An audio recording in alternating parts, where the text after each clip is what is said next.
बोलिए भक्त वत्सल भगवान की जय।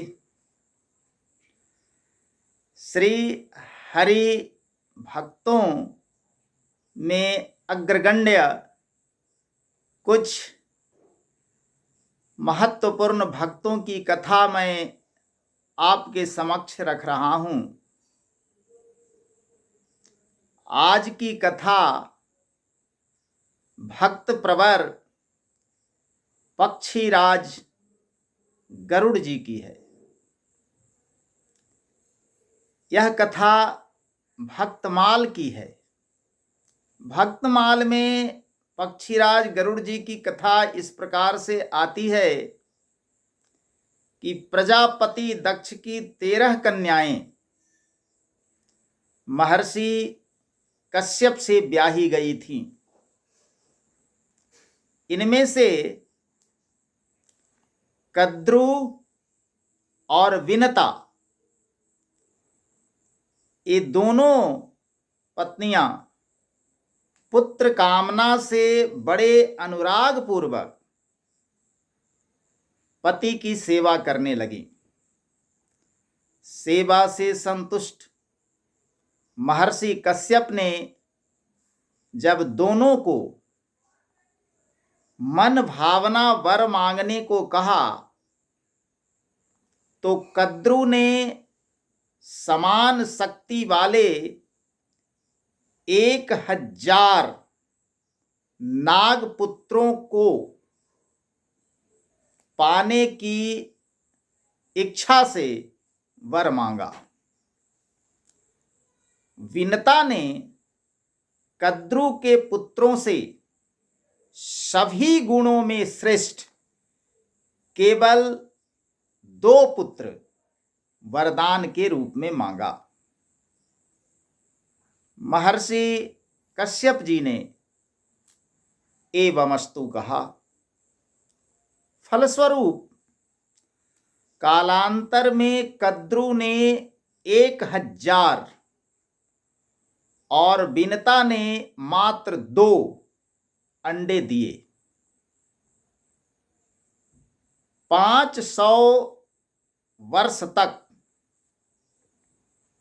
अंडों के सेवन करने के पश्चात कद्रु के 1000 नागपुत्र अपने अंडों से बाहर आ गए,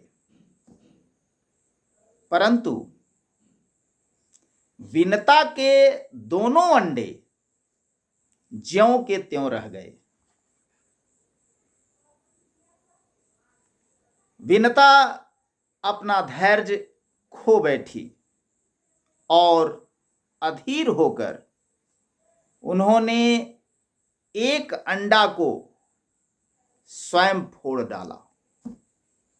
जब अंडा फूट गया तो विनता ने देखा कि पुत्र के शरीर का ऊपरी भाग पूर्ण रूप से विकसित एवं पुष्ट था, किंतु नीचे का अंग अभी अधूरा ही रह गया था।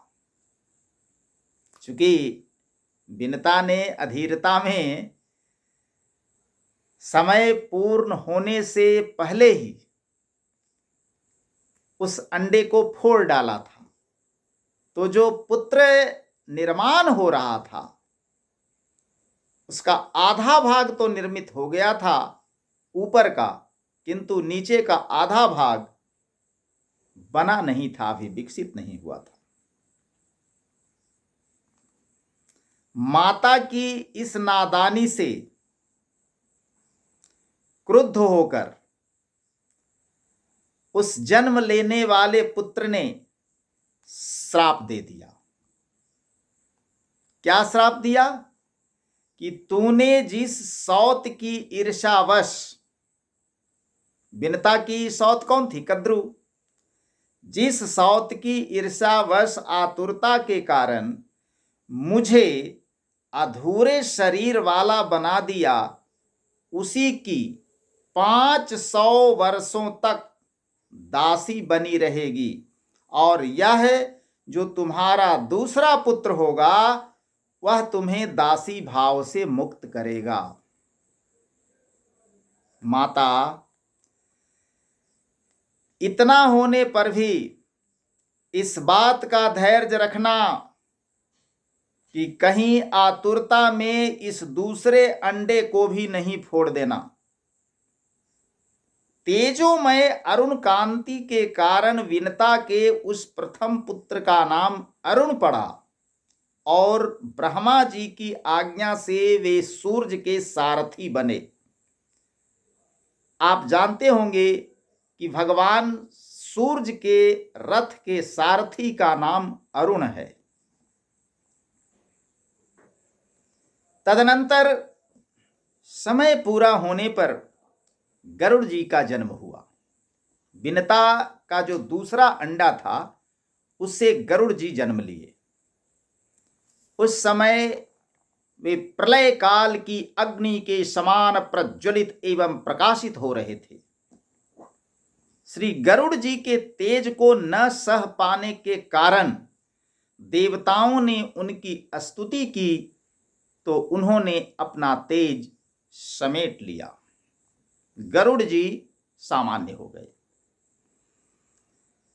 कथा आगे आती है कि कद्रु और कद्रु पुत्र नागों के द्वारा बार बार दासवत व्यवहार किए जाने पर श्री गरुड़ जी ने जब इसका कारण पूछा तो विनता ने कद्रु के कपट की कथा सुनाई। अपने पहले पुत्र अरुण के शापवश विनता कद्रु की दासी हो गई और कद्रु की दासी होने पर विनता का जो दूसरा पुत्र था वो दासी पुत्र स्वयं भी दास बन गया। किसका दास बन गया? कद्रु का दास बन गया और कद्रु के 1000 नाग पुत्रों का दास बन गया। एक बार गरुड़ जी ने अपनी माता से इस दासत्व का कारण पूछा तो विनता ने उस कपट की कथा सुनाई जो उसकी सौत ने उसके साथ किया था। उसी कपट के कारण कद्रु की दासी विनता बन गई थी। बात यह हुई कि एक बार कद्रु और विनता में सूर्य के घोड़े की अथवा क्षीर समुद्र से निकले हुए उच्चैश्रवा नामक घोड़े की पूंछ के रंग में किस रंग की उस पूंछ है उस घोड़े की, इसमें एक विवाद हो गया। उच्चैश्रवा जो समुद्र के मंथन से अश्व निकला था या समुद्र के मंथन से उच्चैश्रवा नामक उस घोड़े के अतिरिक्त भगवान सूर्य के रथ में जुते घोड़े की पूंछ किस रंग की है, इसको लेकर के कद्रु और विनता इन दोनों बहनों में वाद विवाद हो गया। कद्रु ने कहा कि उस घोड़े की पूंछ काली है, जबकि विनता ने कहा कि उस घोड़े की पूंछ श्वेत रंग की है। अंततोगत्वा यह निश्चय हुआ कि जिसकी बात झूठ निकले वह दूसरे की दासी होकर के रहेगी। कद्रु और विनता में यह शर्त तो लग गई कि कौन सत्य है कौन गलत। वास्तव में घोड़े की पूंछ श्वेत रंग की ही थी, लेकिन जब उसकी परीक्षा होने लगी तो कद्रु ने अपने नाग पुत्रों को यह आज्ञा दी कि तुम जाकर घोड़े की पूंछ से लिपट जाओ और कद्रू की इस आज्ञानुसार उसके नागपुत्र घोड़े की पूंछ से जाकर लिपट गए, जिससे घोड़े की पूंछ का रंग काला दिखाई देने लगा। इस चालाकी ने कद्रू को विजय दिला दी, और कद्रू जब विजयी हो गई तो उसने विनता को दासी बना लिया। शर्त तो यही थी। कद्रू ने विनता को दासी के रूप में अनेकों कष्ट दिए। यह सब कथा गरुड़ जी को मालूम हुई। जब गरुड़ जी ने यह जाना तो उन नागों से कहा कि अच्छा बताओ, मैं तुम्हारा कौन सा ऐसा काम कर दूं जिससे कि मैं और मेरी माता दोनों ही इस दास भाव से छुटकारा पा जाएं। अरुण ने जन्म के उपरांत ही विनता को कहा था कि माता, अधीर होकर जो तुमने पहले अंडे को फोड़ दिया और मेरा आधा ही शरीर निर्मित हुआ था, तो उसी के रोष में अरुण ने श्राप दिया था अपनी माता को कि तुम दासी बनोगी और ये जो दूसरा पुत्र होगा दूसरे अंडे से, वही तुमको दासत्व भाव से मुक्त करेगा। अब वो समय आ रहा था कि गरुड़ जी अपनी माता सहित दासत्व से मुक्त हों। तो जब गरुड़ जी ने नागपुत्रों से पूछा, नागों से पूछा कि कौन सा उपाय करें जिससे मेरी माता भी दासत्व भाव से छूट जाए और मैं भी दास ना रहूं, तो उन सर्पों ने कहा कि हमारे लिए अमृत ला दो। गरुड़ जी माता के पास गए, माता से आज्ञा ली और उन्हें प्रणाम किया।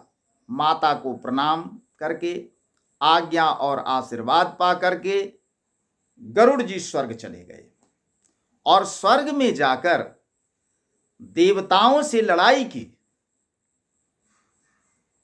तत्पश्चात देवताओं को पराजित करके अमृत के पात्र को लेकर के बड़ी तेजी से वहां से उड़ चले। अमृत अपने अधिकार में होने पर भी श्री गरुड़ जी स्वयं उसे नहीं पिए। गरुड़ जी की यह निष्प्रियता देखकर भगवान विष्णु ने प्रसन्न होकर उन्हें बिना अमृत पान के ही अजर अमर होने का तथा अपनी ध्वजा पर स्थित रहने का एवं अपने वाहन बनने का परम दुर्लभ वरदान दिया। अमृत अपहरण करके लिए जाते देखकर देवराज इंद्र ने रोष में भरकर, क्रोध में आकर श्री गरुड़ जी के ऊपर वज्र का आघात किया, परंतु भगवान से वर पाकर अजर अमर हुए गरुड़ जी ने तो वज्र की मर्यादा रखने मात्र के लिए ही मुस्कुराकर अपना एक पंख मात्र गिरा दिया, क्योंकि वज्र का प्रहार कहीं निष्फल न जाए, इसलिए उन्होंने अपना एक पंख गिरा दिया जानबूझ करके। विनता के पुत्र गरुड़ के इस अद्भुत पराक्रम से प्रभावित होकर देवराज इंद्र ने वैर भाव का परित्याग कर दिया और गरुड़ जी के साथ दृढ़ मैत्री कर ली। श्री गरुड़ जी ने अमृत के संबंध में अपना भाव व्यक्त किया कि मुझे इस अमृत को पीना नहीं है, बल्कि अपनी माता जी को दासी पने से मुक्त कराने के लिए मैं इसे सर्पों को सौंपूंगा, आप उनसे ले लीजिएगा। इंद्र ने सोचा कि यदि सर्प इस अमृत को पी लेंगे तो वे तो अमर हो जाएंगे और वे ठहरे विषधर। तो गरुड़ जी के इस सुझाव को, इस सलाह को मान करके इंद्रदेव संतुष्ट हो गए और उन्होंने गरुड़ जी का सर्पों को भक्षण करने में समर्थ होने का अभीष्ट वरदान प्रदान किया। उसी दिन से इंद्र के वरदान के कारण ही गरुड़ सर्पों का भक्षण करने में समर्थ हो गए। आप जानते हैं कि गरुड़ का आहार सर्प है। श्री गरुड़ जी ने अमृत पात्र सर्पों को प्रदान कर दिया। स्वर्ग से ला रहे थे, इंद्र से भी जीत गए, समझौता हो गया दोनों में। तो शर्त के अनुसार गरुड़ जी अमृत कलश ला करके सर्पों को समर्पित कर दिया, प्रदान कर दिया और माता को दासी पने से मुक्त करवा दिया। इस प्रकार से गरुड़ जी और उनकी माता विनता दोनों ही कद्रु और उनके पुत्रों की दासता से मुक्त हो गए, स्वच्छंद हो गए। अब बारी आई सर्पों की, जिन्हें अमृत पान करना था। सर्पों ने क्या किया कि उस अमृत को कुश में छिपा दिया और कुश में छिपा करके स्नान करने चले गए। जिस समय सारे सर्प स्नान करने गए कि स्नान करके आने के बाद अमृत पान कर लेना है, इसी बीच में इंद्रदेव ने क्या किया कि वह अमृत लेकर के पुनः स्वर्ग को चले गए, चुरा लिया। अमृत के अभाव में जब स्नान करके आए सर्प तो देखा कि अमृत तो है नहीं।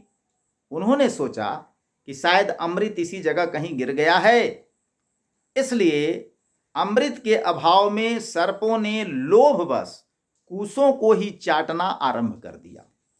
आप जानते हैं कि कुश नुकीला होता है और धारदार होता है। कुश एक तरह का घास है जी।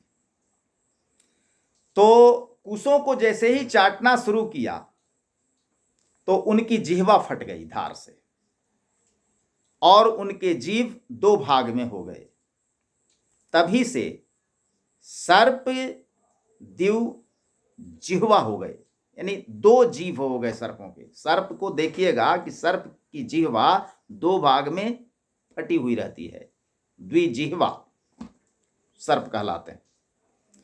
और तभी से कुश, जिसे कुशा कहते हैं, अमृत का स्पर्श होने के कारण परम पवित्र हो गया। किसी भी पूजा पाठ में, धार्मिक अनुष्ठान में, यज्ञ आदि अनुष्ठानों में आप देखते हैं कि कुश का आसन बिछाया जाता है। भाई भरत भी 14 वर्ष तक के कुश का ही आसन बिछा करके उस पर रहे थे। तो चूंकि उस पर अमृत रखा गया था तो अमृत के संपर्क में आकर के, स्पर्श पा करके कुशा बहुत ही पवित्र हो गया। श्री गरुड़ जी ने भगवान सूर्य के पास जाकर के वेद पढ़ने की प्रार्थना, वेद पढ़ाने की प्रार्थना की कि आप हमको वेद पढ़ा दीजिए।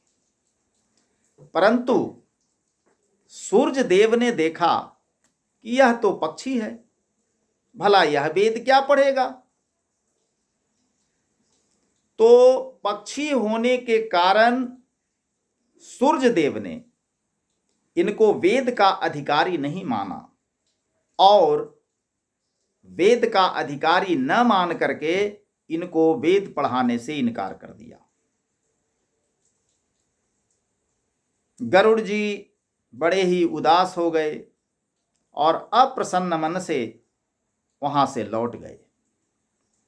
इनकी अप्रसन्नता देखकर सूर्य भगवान डर गए, जिसको अजर अमर होने का वरदान प्राप्त था, जिसे भगवान अपना वाहन बना चुके थे विष्णु जी, जो इंद्र के वज्र से भी नहीं डरे थे, जो हाथ आए अमृत कलश को भी किसी दूसरे को समर्पित कर दिया, वचनानुसार स्वयं पान नहीं किया।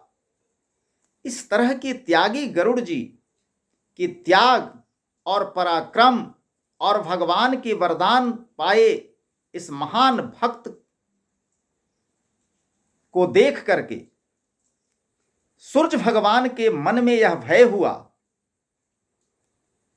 जानते थे सूर्य कि अरुण इसी गरुड़ का भाई है, तो उनके मन में एक डर उत्पन्न हुआ कि कहीं इनके बड़े भाई यानी गरुड़ जी के बड़े भाई अरुण जो मेरे सारथी हैं, कहीं यह उन्हें भी लेकर के चले गए तो मेरा तो सारा काम ही बंद हो जाएगा।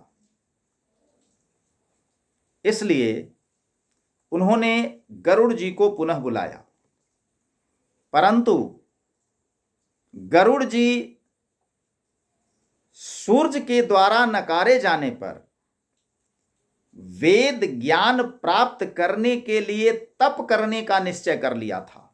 तो सूर्य भगवान के बुलाने के बावजूद भी गरुड़ उनके पास लौट करके वेद की शिक्षा प्राप्त करने के लिए नहीं गए। तब सूर्य ने